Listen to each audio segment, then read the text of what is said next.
Want to know how to use patterns in WordPress? Well, no worries. In this video, I'm going to show you an easy step-by-step guide on how you can do it. It's super simple, so let's get right into it.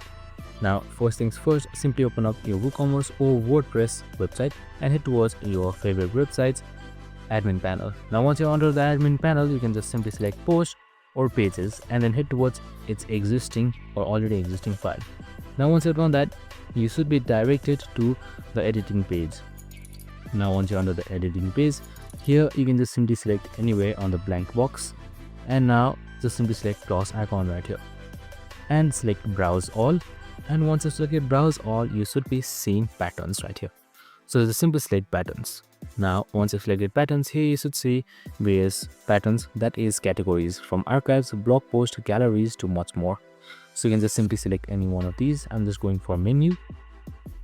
Now right here you can just simply drag and drop menus, and that's it. Super simple and easy. I hope this video helped. If it did, make sure to like, subscribe and tune in with us for more of these videos. See you in the next one.